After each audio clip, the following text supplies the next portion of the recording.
بسم اللہ الرحمن الرحیم۔ السلام علیکم، ہمارے چینل میں خوش آمدید۔ ہم سب لوگ صحن میں بیٹھے باتیں کر رہے تھے کہ اچانک ہی میری بہو کے کمرے کا دروازہ کھلا اور وہ تیزی سے باہر آ کر مجھ سے پوچھنے لگی، اماں آج کھانے میں کیا بنانا ہے؟ بہو کی بات سن کر تمام لوگ حیرت سے کبھی اس کے چہرے کی طرف دیکھتے تو کبھی میرے چہرے کی طرف دیکھتے، کیونکہ آج سے پہلے کبھی بھی اس نے گھر کا کوئی کام نہیں کیا تھا، یہاں تک کہ وہ کبھی کمرے سے باہر ہی نہیں نکلتی تھی۔ پتہ نہیں وہ خود کو کیا سمجھتی تھی۔ میری نند مجھے کہنے لگی، لگتا ہے کہ بھابھی کی طبیعت ٹھیک نہیں ہے۔ میں نے ایک نظر اپنی بہو پر ڈالی، جو نظریں جھکائے کسی معدب انسان کی طرح کھڑی تھی۔ اس کی یہ حالت دیکھ کر میرے چہرے پر مسکراہٹ پھیل گئی۔ اس کو اس حالت میں لانے کے لیے میں نے جتنی مشکلات کا سامنا کرنا پڑا تھا وہ میں ہی جانتی تھی۔ میری تمام مشکلیں آسان ہو گئی تھیں اور مجھے میرا پھل بھی مل گیا تھا۔ بہو کے چہرے پر پھیلی شرمندگی اور اس کے چہرے پر پھیلا خوف مجھے بہت سکون دے رہا تھا۔ میں نے اسے کہا کہ جو بھی تمہیں بنانا آتا ہے تم بنا لو۔ میری بات سن کر اس نے شرمندگی سے گردن جھکا دی اور مجھے کہنے لگی، دراصل میں چاہ رہی تھی کہ آپ میری مدد کریں یا پھر اپنی کسی بیٹی کو میرے ساتھ کچن میں بھیج دیں، کیونکہ میں کافی عرصے بعد کھانا بنا رہی ہوں۔ مجھے اندازہ نہیں ہے کہ میں ٹھیک سے بناؤں گی یا نہیں۔ وہ کسی بچے کی طرح یہ بات کہہ رہی تھی۔ میری نند نے فوراً برا سا منہ بنایا اور کہنے لگی، امی میں تو سمجھ رہی تھی کہ یہ ٹھیک ہو گئی ہے، لیکن یہ تو پہلے سے بھی زیادہ چالاک ہو گئی ہے۔ یہ چاہ رہی ہے کہ اس کی واہ واہ بھی ہو اور اس کا کام بھی کوئی بانٹ لے۔ اپنی بیٹی کی بات سن کر میں نے انتہائی غصے سے اس کی طرف دیکھا اور اسے کہا کہ چلو اپنی بھابھی کے ساتھ کچن میں جاؤ، آج کے لیے لوکی بنا لو۔ وہ برے برے منہ بناتی ہوئی اٹھی اور میری بہو کے ساتھ کچن میں چلی گئی۔ کچن میں کھڑے انہیں تھوڑی ہی دیر گزری تھی کہ اچانک ہی مجھے اپنی بیٹی کے چلانے کی آواز سنائی تھی۔ بیٹی کی چلانے کی آواز سن کر میں خوف زدہ ہو گئی۔ جب بھاگی ہوئی کچن میں گئی تو دیکھا وہ فرش پر بے ہوش پڑی ہوئی تھی۔ قریب ہی میری بہو کھڑی خوف زدہ نظروں سے کبھی اپنی نند کی طرف دیکھتی تو کبھی میری طرف دیکھتی۔ وہ تیزی سے نفی میں سر ہلانے لگی اور مجھے کہنے لگی کہ اماں میں نے کچھ نہیں کیا، میری بات کا یقین کرو، میں نے کچھ نہیں کیا۔ اس وقت میرا دماغ بہت بری طرح سے گھوم گیا تھا۔ میرا ہاتھ بے ساختہ اٹھا اور اس کے چہرے پر نشان چھوڑ گیا۔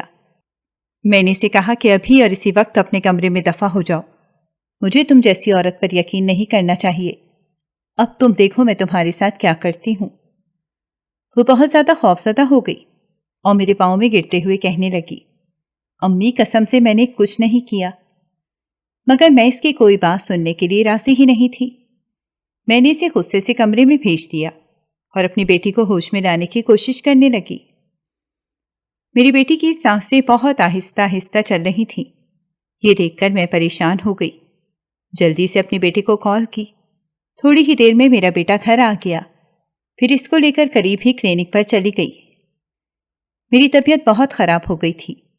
میری ایک ہی جوان بیٹی تھی جسے میں کسی بھی حال میں نہیں کھونا چاہتی تھی۔ کافی دیر بعد وہ ہوش میں آئی۔ اس کے سر میں شدید درد ہو رہا تھا۔ اسے ہوش میں دیکھ کر میں خوش ہو گئی۔ میں نے اس سے جلدی سے پوچھا کہ اب تمہاری طبیعت کیسی ہے؟ میں تو ٹھیک ہوں، مگر وہ بھابھی، یہ کہہ کر وہ پھوٹ پھوٹ کر رونے لگی۔ اسے اس طرح سے روتا دیکھ کر میں نے اسے گلے سے لگا لیا اور اسے کہا کہ ہاں ٹھیک ہے، میں جانتی ہوں، لیکن تم فکر مت کرو، اب دوبارہ ایسا کبھی بھی نہیں ہوگا۔ میں اسے اپنے سینے سے لگائے دلاسا دے رہی تھی، جبکہ میرا بیٹا حیرت سے کبھی اس کی طرف دیکھتا تو کبھی میری طرف دیکھتا۔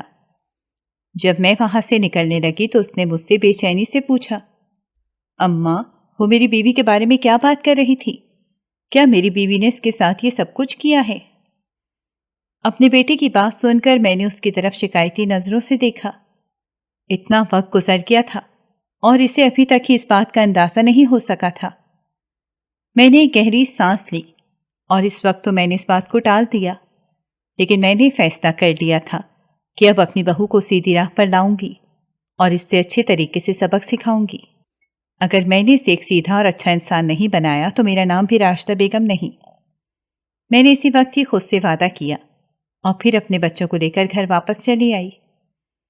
میں نہیں چاہتی تھی کہ اس 4 فٹ کی لڑکی کی وجہ سے میرے گھر کا سکون برباد ہو۔ لوگ مجھے پہلے ہی بہت منع کر رہے تھے کہ اتنی کم عمر لڑکی سے اپنے بیٹے کی شادی نہ کرو، ورنہ وہ تمہارے بیٹے کو قابو کر لے گی۔ مگر مجھے ہی اپنے بیٹے کے لیے چاند سی بہو لانے کا جوش چڑھا ہوا تھا۔ مجھے کیا پتا تھا کہ یہ چاند سی بہو مجھے دن میں تارے دکھا دے گی۔ اگلے دن میں اس کے کمرے میں گئی اور اس کے کمرے کی تلاشی لینے لگی، کیونکہ جو چیز مجھے ملی تھی وہ چیز اسے قابو میں رکھنے کے لیے کافی نہیں تھی۔ میں جانتی تھی کہ اس نے اس کے علاوہ بھی بہت ساری چیزیں اپنے کمرے میں رکھی ہوں گی۔ پورے کمرے کی تلاشی لینے کے بعد پھر میرے ہاتھ میں ایک اور چیز لگ گئی۔ وہ دیکھ کر مجھے لگا کہ 7 آسمان میرے سر کے اوپر آ کر گر گئے ہوں۔ میں سوچ بھی نہیں سکتی تھی کہ اس گھر میں یہ سب کچھ ہو سکتا ہے۔ بے یقینی سے کبھی اس چیز کی طرف دیکھتی تو کبھی اپنی بہو کی طرف دیکھتی، جو ابھی ابھی دروازے پر آ کر کھڑی ہوئی تھی۔ وہ بھی تیزی سے بھاگتی ہوئی میرے پاس آئی۔ اس نے وہ چیز میرے ہاتھ سے لینے کی کوشش کی اور پھوٹ پھوٹ کر روتے ہوئے کہنے لگی، امی خدا کا واسطہ ہے یہ چیز میری نہیں ہے، مجھے تو اس بارے میں بالکل بھی نہیں پتا۔ میں نے اسے غصے سے خاموش رہنے کا کہا اور پھر وہ چیز لے کر اپنے کمرے میں چلی گئی۔ ابھی کمرے میں داخل ہی ہوئی تھی کہ وہ بھی میرے پیچھے آ گئی اور میرے قدموں میں گرتے ہوئے کہنے لگی، امی میں سچ کہہ رہی ہوں، میرا سب سے کوئی تعلق نہیں ہے۔ اس کی حالت دیکھ کر مجھے ایک بات کا تو اندازہ ہو رہا تھا کہ اب یہ کافی حد تک بہتر ہو گئی ہے، لیکن اسے ابھی بھی علاج کے لیے ضرورت تھی، اور مجھے اچھی طرح سے پتا تھا کہ اس جیسی عورتوں کا کس طرح سے علاج کرنا ہے۔ میں نے انتہائی غصے سے کہا کہ اگر یہ تمہاری نہیں ہے تو تمہارے کمرے میں کیا کر رہی تھی؟ اس نے تیزی سے نفی میں سر ہلایا اور پھوٹ پھوٹ کر روتے ہوئے کہنے لگی، مجھے خود اس بارے میں نہیں پتا۔ میں نے اسے کہا کہ ابھی اور اسی وقت یہاں سے نکلو اور اپنے کمرے میں چلی جاؤ۔ میں نے نہ تو تمہاری شکل دیکھنی ہے اور نہ ہی تم سے کسی بھی قسم کی بات کرنی ہے۔ وہ چیز حاصل کرنے کے بعد میں بہت خوفزدہ ہو گئی تھی۔ سمجھ نہیں آ رہا تھا کہ اس سلسلے میں کس سے بات کروں۔ اپنے بیٹے کو ابھی اس بارے میں کچھ بھی نہیں بتا سکتی تھی، کیونکہ میں جانتی تھی کہ وہ بہت غصہ کر جائے گا اور پھر اس کو سنبھالنا میرے لیے بہت مشکل ہو جائے گا۔ مجھے یہ بھی ڈر تھا کہ کہیں ایسا نہ ہو کہ وہ غصے میں آ کر اس لڑکی کو طلاق دے دے۔ کم از کم اس لڑکی کا گھر تو میں تباہ نہیں کرنا چاہتی تھی، مگر اس لڑکی کو سبق سکھانا بھی میرے لیے بہت ضروری ہو گیا تھا۔ میں نے فیصلہ کیا تھا کہ اب اس کی کمزوریوں سے فائدہ اٹھا کر اسے سیدھی راہ پر لاؤں گی، اور جہاں تک اس چیز کا سوال تھا تو اس کے بارے میں نے اپنی دوست سے بات کرنے کا فیصلہ کیا۔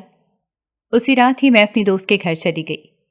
میرا بیٹا یکدم ہی بہت پریشان ہو گیا اور مجھے کہنے لگا کہ آپ آدھی رات کو وہاں پر کیوں جا رہی ہیں؟ خیر تو ہے؟ اس کی بات سن کر میں نے مسکراتے ہوئے ہاں میں سر ہلایا اور اسے کہا، دراصل میری دوست کی طبیعت بہت خراب ہے۔ تم تو جانتے ہو کہ وہ میری بہت پرانی دوست ہے، اور جب اس کی طبیعت خراب ہوتی ہے تو مجھے بھی ایک لمحے کے لیے چین نصیب نہیں ہوتا۔ بس اس کی خیریت پوچھنے کے لیے جا رہی ہوں۔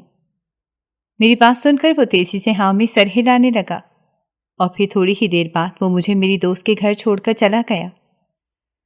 وہ پوری رات میں اس سے اس سلسلے میں ہی بات کرتی رہی۔ میری دوست بھی بہت پریشان ہو گئی تھی۔ وہ مجھے کہہ رہی تھی کہ یہ ایک بہت بڑا مسئلہ ہے، اگر تم نے اس بارے میں اپنے بیٹے کو بھی نہیں بتایا تو ہو سکتا ہے کہ وہ تم سے ناراض ہو جائے۔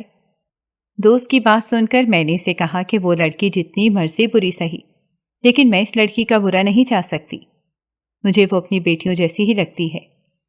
اسے میں بڑی چاہت سے بیاہ کر اپنے گھر لائی تھی، اور میری یہی خواہش تھی کہ وہ میرے بیٹے کے ساتھ گھر بس آئے اور ہنسی خوشی اپنی زندگی گزارے۔ مجھے کیا پتا تھا کہ معاملہ اتنا زیادہ بگڑ جائے گا۔ میں فکر مندی سے اس کے سامنے اپنے خیالات کا اظہار کر رہی تھی۔ اچانک ہی اس کا شوہر وہاں پر آ گیا۔ وہ ایک بہت بڑا ڈاکٹر تھا، جبکہ میری دوست بھی سرجن تھی۔ وہ مجھ سے پوچھنے لگا کہ بھابھی کیا ہو گیا ہے؟ اس کی بات سن کر میں نے اسے سارا معاملہ بتا دیا۔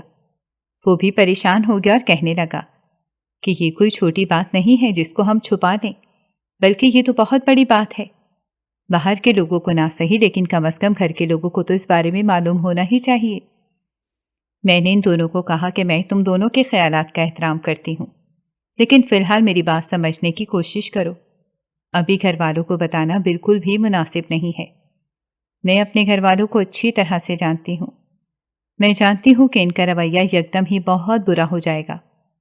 میں نہیں چاہتی کہ میں اس بارے میں کسی کو بتاؤں، بلکہ میں اس کے ذریعے اپنی بہو کو سیدھی راہ پر لانا چاہتی ہوں۔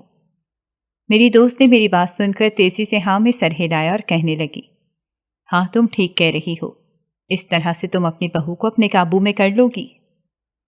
دراصل میرا مقصد اپنی بہو کو اپنے قابو میں نہیں کرنا تھا، بلکہ اپنی بہو کو بالکل ٹھیک کر دینا تھا، تاکہ وہ کبھی بھی ہمیں اس طرح سے نخرے نہ دکھا سکے، اور نہ ہی وہ کبھی اس طرح سے گھر کے کسی فرد سے بدتمیزی کر سکے جیسے وہ بھی کر رہی تھی، کیونکہ مجھے سے لوگ بہت زہر لگتے تھے جو خود کو بہت بڑی توپ چیز سمجھتے تھے اور باقی لوگوں کو خود سے چھوٹا سمجھتے تھے۔ بلا شبہ میری بہو بہت پیاری تھی، بلا شبہ وہ کم عمر تھی اور امیر خاندان سے تعلق رکھتی تھی، لیکن اس کے علاوہ اس میں بہت ساری خامیاں تھیں، جس میں سے کچھ خامیاں تو میرے ہاتھ میں لگ ہی چکی تھیں۔ وہ پوری رات میں نے اس کے ساتھ ہی گزاری اور پھر صبح سویرے ہی گھر واپس آ گئی۔ پوری رات میں سو نہیں پائی تھی، اسی وجہ سے میری آنکھ بہت بری طرح سے دکھ رہی تھی۔ جیسے ہی میں گھر کے اندر داخل ہوئی تو سامنے ہی میری بہو پریشان حالت میں کھڑی تھی۔ اس کی آنکھیں لال تھیں، یقیناً وہ بھی ساری رات اسی ٹینشن کی وجہ سے سو نہیں پائی تھی۔ وہ تیزی سے میرے پاس آئی اور مجھ سے پوچھنے لگی، اماں آپ کہاں پر گئی تھیں؟ کہیں آپ میرے گھر تو نہیں گئیں؟ کہیں آپ نے میرے گھر والوں کو تو اس بارے میں نہیں بتا دیا؟ اس کی باتیں سن کر میں نے ایک گہری سانس لی اور پھر نفی میں سر ہلا دیا۔ اس نے شکر کا کلمہ پڑھا اور پھر روتے ہوئے کہنے لگی، امی میں نے آپ کو بتایا ہے کہ اس میں واقعی میرا کوئی قصور نہیں ہے۔ میں نے ہاتھ اٹھا کر اسے خاموش رہنے کا اشارہ کیا اور اسے کہا کہ میں نے تمہاری ایک بھی بات نہیں سننی۔ امی آپ کو میری بات سننی پڑے گی، ورنہ میرا دماغ درد سے پھٹ جائے گا۔ یہ کہہ کر وہ پھوٹ پھوٹ کر رونے لگی۔ میں اس کی حالت کو بہت اچھی طرح سے سمجھ چکی تھی۔ مجھے بھی جلد ہی اپنی غلطی کا احساس ہوا کہ مجھے اس کے ساتھ اتنا بھی برا رویہ نہیں رکھنا چاہیے کہ وہ مجھے کچھ بھی کہنے سے ڈرتی رہے۔ میں نے اسے کندھے پر ہاتھ رکھا اور اسے سمجھاتے ہوئے کہا، دیکھو جو ہونا تھا وہ ہو گیا ہے، اب تم اپنی زندگی کو دوبارہ سے معمول پر لاؤ۔ اگر تم اپنی زندگی کو درست بنا لو تو مجھے امید ہے کہ دوبارہ ایسا کبھی نہیں ہوگا۔ یہ کہہ کر میں نے اسے سینے سے لگا لیا۔ اس نے مجھ سے وعدہ کیا کہ اب دوبارہ وہ کبھی بھی کوئی بھی گڑبڑ نہیں کرے گی اور جیسا میں چاہوں گی ویسے ہی بن کر اس گھر میں رہے گی۔ اس کی باتیں سن کر میں بھی کھل کر مسکراتی، کیونکہ میں اپنے گھر میں سکون کے علاوہ اور کچھ بھی نہیں چاہتی تھی، اور گھر میں سکون لانے کے لیے مجھے جو کچھ کرنا پڑے میں کرنے کے لیے تیار تھی۔ گھر جا کر میں اپنے کمرے میں لیٹ گئی۔ دن کے 1 بجے کا وقت تھا۔ جب میں سو کر اٹھی مجھے باہر سے ایک بہت ہی مزے کے کھانے کی خوشبو آ رہی تھی۔ جب میں باہر پہنچی تو مجھے اندازہ ہوا کہ کوئی کڑھائی بنا رہا ہے۔ میں جلدی سے کچن میں گئی، کیونکہ ہمارے گھر میں کسی کو بھی کڑھائی بنانی نہیں آتی تھی۔ جب کچن میں گئی تو وہاں پر میری بہو کھڑی تھی، قریب ہی میرا بیٹا کھڑا تھا۔ وہ دونوں ایک دوسرے سے ہنس کر باتیں کر رہے تھے اور کھانا بنا رہے تھے۔ تب مجھے یاد آیا کہ میرے بیٹے نے تقریباً 3 سال ملک سے باہر گزارے تھے اور وہاں پر وہ اکیلا ہی رہا تھا۔ یہ تمام کھانے اس نے وہاں پر بنانا ہی سیکھے تھے۔ آج وہ اپنی بیوی کے ساتھ نہ صرف کھانا بنا رہا تھا بلکہ اسے بھی کھانا بنانا سکھا رہا تھا۔ مجھے وہاں پر دیکھ کر وہ مسکرانے لگا اور کہنے لگا، دیکھیں اماں آپ کی بہو کو آج میں نے کمرے سے نکال ہی لیا۔ اس کے بات سن کر میں نے پراسرار انداز میں اپنی بہو کی طرف دیکھا جو اب مجھ سے نظریں چرا رہی تھی۔ میں نے اپنے بیٹے کو مسکراتے ہوئے کہا، یہ بات تم اپنی بیوی سے پوچھو کہ اسے باہر لانے میں کون کامیاب ہوا ہے، میں یا تم؟ یہ کہہ کر میں وہاں سے اپنے کمرے میں چلی گئی۔ اپنے پیچھے مجھے اپنے بیٹے کی آواز سنائی دی جو حیرانگی سے اپنی بیوی سے پوچھ رہا تھا، کیا واقعی تم امی کے کہنے پر کمرے سے باہر نکلی ہو؟ میں اپنی بہو کا جواب نہیں سن سکی کیونکہ اس وقت میں وہاں سے نکل آئی تھی۔ میرے چہرے پر اس وقت مسکان پھیلی ہوئی تھی۔ مجھے پتہ چل گیا تھا کہ اب میری بہو مکمل طور پر میرے قابو میں آ گئی ہے۔ اب میں اسے جو کچھ بھی کروانا چاہوں کروا سکتی ہوں، اور یہی سوچ کر مجھے بہت سکون مل رہا تھا۔ تھوڑی ہی دیر بعد کمرے میں کھانا آ گیا۔ میری بہو میرے لیے کمرے میں ہی کھانا لے کر آ گئی تھی۔ اس لمحے کا میں ایک لمبے عرصے سے انتظار کر رہی تھی اور یہی جاننے کی کوشش کر رہی تھی کہ آخر ایسی کیا وجہ ہے جو میری بہو تمام سہولیات ہونے کے باوجود بھی گھر کا کوئی کام نہیں کرتی۔ ابھی سے اپنے سامنے کھڑا دیکھ کر مجھے بہت خوشی محسوس ہو رہی تھی۔ کھانا رکھ کر وہ وہاں سے جانے لگی تو میں نے اسے روک دیا۔ اس نے جلدی سے پلٹ کر میری طرف دیکھا۔ اب وہ سوالیہ نظروں سے میری طرف دیکھ رہی تھی۔ اس کی آنکھوں میں اس وقت ایک عجیب سا خوف بھی پھیلا ہوا تھا۔ میں نے اسے سخت لہجے میں کہا، تمہیں میں نے کتنی بار کہا ہے کہ بڑوں کی آنکھوں میں آنکھیں ڈال کر مت دیکھا کرو۔ اس نے جلدی سے نظریں جھکا لیں اور مجھ سے مخاطب ہوتے ہوئے کہنے لگی، اماں مجھ سے غلطی ہو گئی ہے، مجھے معاف کر دیں، دوبارہ میں ایسا نہیں کروں گی۔ میرے چہرے پر مسکراہٹ پھیل گئی، یعنی میرا کام ہونا شروع ہو گیا تھا۔ میں نے اسے کہا کہ یہ کھانا باہر ہی لے کے جاؤ، کیونکہ آج ہم سب ایک ساتھ بیٹھ کر کھانا کھائیں گے۔ اس نے تیزی سے ہاں میں سر ہلایا اور تیزی سے وہ ٹرے اٹھا کر باہر چلی گئی۔ آج ہم سب لوگوں نے ایک ساتھ مل کر کھانا کھایا تھا۔ میری بیٹی حیرت سے کبھی میری بہو کی طرف دیکھتی تو کبھی میری طرف دیکھتی۔ پھر وہ مجھے کہنے لگی، اماں آپ نے ان پر ایسا کون سا جادو کر دیا ہے جو یہ آپ کی تمام باتیں ماننے لگی ہیں؟ میرا بیٹا بھی اب سوالیہ نظروں سے میری طرف دیکھ رہا تھا اور مجھ سے یہی سوال کر رہا تھا۔ ان دونوں کو دیکھ کر میں مسکرانے لگی۔ میں نے ایک نظر اپنی بہو پر ڈالی جو بہت ہی خوفزدہ نظروں سے میری طرف دیکھ رہی تھی۔ اس کو خوفزدہ دیکھ کر مجھے تھوڑا برا محسوس ہوا۔ جو کچھ بھی ہوا تھا اس میں اس کی غلطی تو نہیں تھی، لیکن پھر بھی الزام تو اسی پر ہی لگتا تھا۔ میں نے انہیں مسکراتے ہوئے کہا کہ میں نے کچھ بھی نہیں کیا، بلکہ یہ تو میری بہو کی کرم نوازی ہے جو اس نے ہم پر احسان کرنے کا فیصلہ کر لیا ہے۔ نہ چاہتے ہوئے بھی میرا لہجہ طنزیہ ہو گیا تھا اور اس بات کا مجھے اندازہ بھی تھا، لیکن میں اپنی عادت کا کچھ بھی نہیں کر سکتی تھی۔ میری بہو نے شرمندگی سے سر جھکا دیا، جبکہ میرا بیٹا اس قدر غصے سے میری طرف دیکھنے لگا تھا۔ یقیناً اسے میرا یہ انداز پسند نہیں آیا تھا۔ جو بات بھی تھی، مگر میرا بیٹا اسے بہت محبت کرتا تھا اور اس کی محبت سچی تھی۔ یہی وجہ تو تھی کہ میری بہو ابھی تک اس گھر میں رہ رہی تھی اور آزادی کے ساتھ زندگی گزار رہی تھی، ورنہ اگر اس کی جگہ کوئی اور لڑکی ہوتی تو میرا بیٹا سب سے پہلے اس کا ہاتھ پکڑ کر اسے گھر سے باہر نکالتا، کیونکہ وہ کسی بھی عورت کو اجازت نہیں دے سکتا تھا کہ وہ عورت اس کی ماں کو تکلیف پہنچائے۔ یقیناً میری بہو میں کچھ خاصیت ضرور تھی جس کی وجہ سے میرا بیٹا اس کا اتنا دیوانہ تھا۔ میں نے اپنی بہو سے جب اس بارے میں پوچھا تو اس نے معصومیت سے نفی میں سر ہلا دیا تھا اور مجھے کہنے لگی تھی کہ اماں مجھے خود اس بارے میں بالکل بھی نہیں پتا۔ میری بہو کو اس بارے میں نہیں پتا تھا، مگر میں اچھی طرح سے جانتی تھی میرا بیٹا بچپن سے ہی اسے بہت پسند کرتا تھا۔ بچپن سے ہی وہ میرے سامنے اس لڑکی کا نام لیتا تھا اور مجھے کہتا تھا کہ میں بڑا ہو کر اس لڑکی سے ہی شادی کروں گا۔ اس بات کے بارے میں بہت ہی کم لوگ جانتے تھے۔ میرے رشتے میں ایک بہن بھی تھی جسے میں نے اس بات کے بارے میں بتا رکھا تھا۔ جب میرا بیٹا نوکری لگ گیا تو اس نے سب سے پہلے میرے سامنے اس لڑکی کا نام رکھا تو میری بہن فکر مندی سے مجھے کہنے لگی کہ خبردار جو تم نے اس کم عمر لڑکی کے ساتھ اپنے بیٹے کی شادی طے کرنے کا سوچا بھی، تمہیں نہیں پتا کہ یہ لڑکی تمہارے بیٹے کو بیچ کر کھا جائے گی، تمہارے بیٹے کو اپنے قابو میں کر لے گی، تمہارا بیٹا کبھی بھی تمہاری بات نہیں سنے گا۔ اپنی بہن کی بات سن کر میں مسکراتی تھی۔ میں اس طرح کی باتوں پر یقین نہیں رکھتی تھی۔ میں جانتی تھی کہ جہاں پر محبت ہو وہاں پر عزت بھی ہوتی ہے، اور میرا بیٹا مجھ سے محبت کرتا تھا تو مجھے یقین تھا کہ وہ اپنی بیوی کے ہاتھوں میری عزت بھی ضرور کروائے گا۔ مگر پھر کچھ ایسا ہوا جس کے بارے میں کسی کو بھی اندازہ نہیں تھا۔ جب مجھے اس بارے میں پتہ چلا تو مجھے بھی اندازہ ہو گیا کہ اس نے میرے بیٹے کا تو کوئی قصور نہیں ہے، بلکہ قصور تو کسی اور کا ہے۔ شام کے وقت بھی میری بہو نے گھر کی صفائیاں شروع کر دیں۔ وہ اس وقت پسینے میں شرابور تھی، اس کی حالت بہت بری تھی۔ میری وہ بہو کمزور بھی تھی اور بہت زیادہ کام نہیں کر سکتی تھی۔ اس کی حالت دیکھ کر مجھے دکھ ہونے لگا۔ میں تیزی سے اس کے پاس گئی اور اس سے کہا کہ اب جلدی سے یہ کام چھوڑو، تمہاری حالت بہت بری ہے۔ میری بات سن کر اس نے مسکراتے ہوئے کہا، نہیں، اب مجھے کام کرتے ہوئے مزہ آتا ہے۔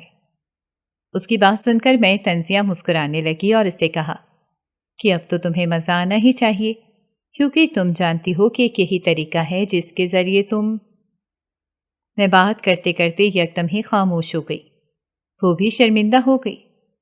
تھوڑی ہی دیر بعد گھر کا دروازہ کھلا اور میرا بیٹا گھر کے اندر داخل ہوا۔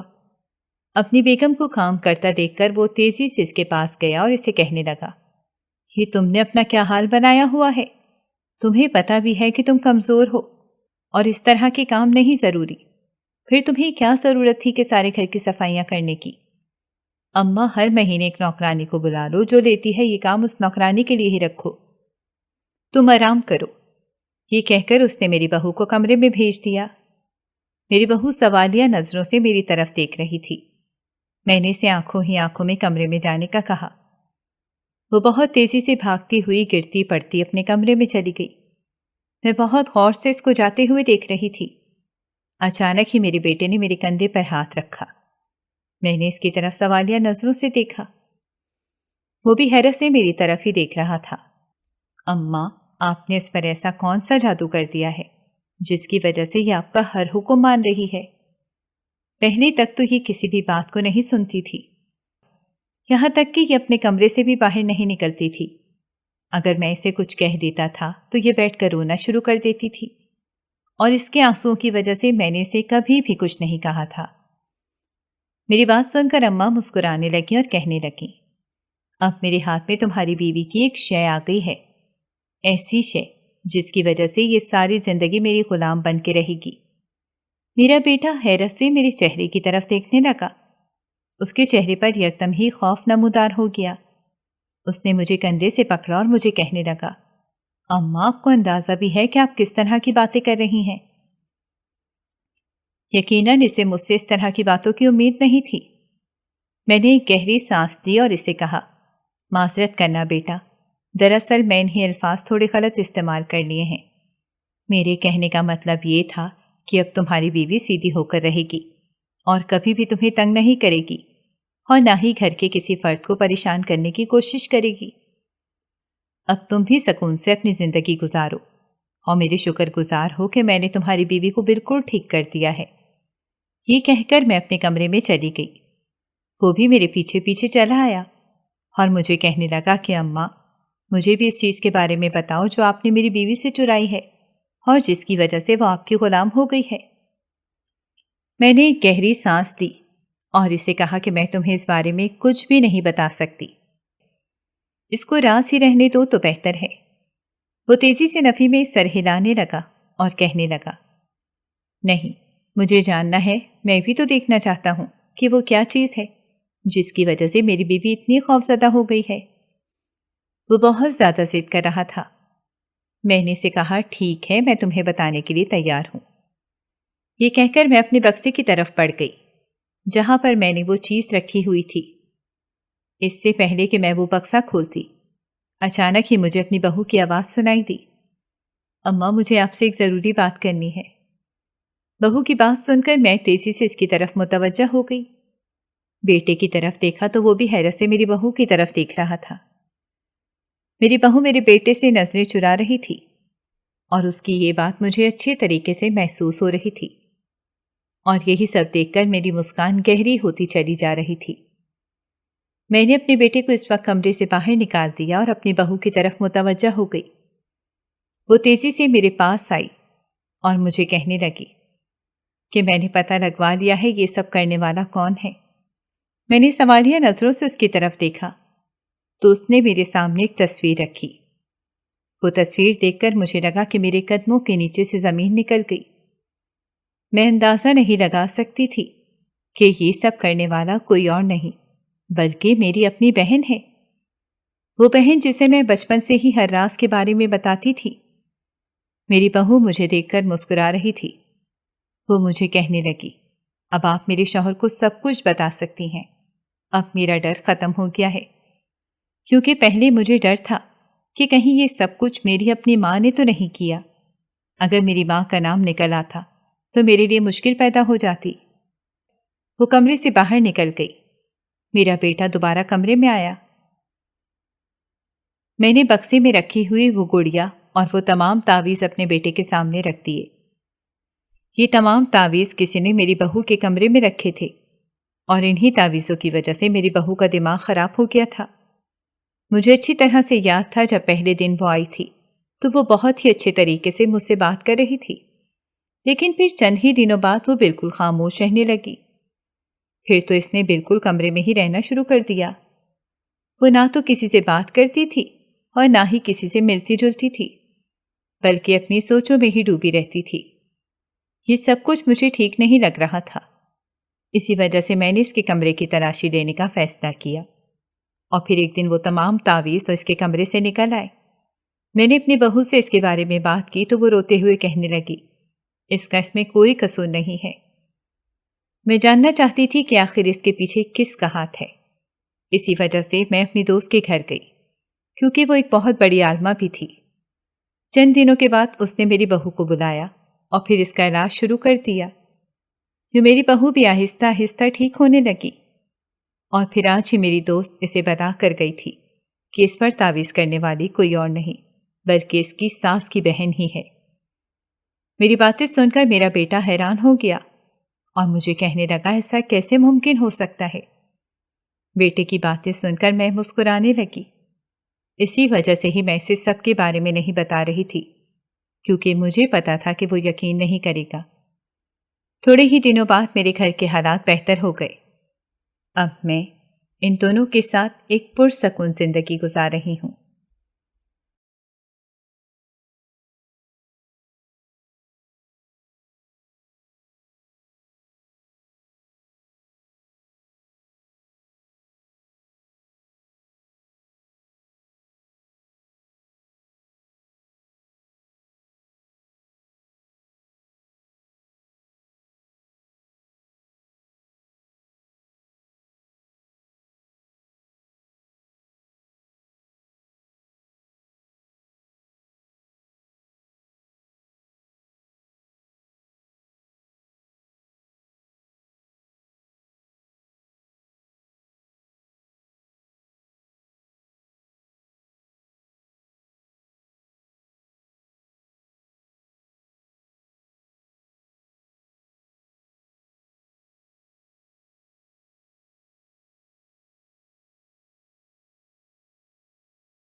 ناظرین، اگر آپ کو ہماری کہانی اچھی لگی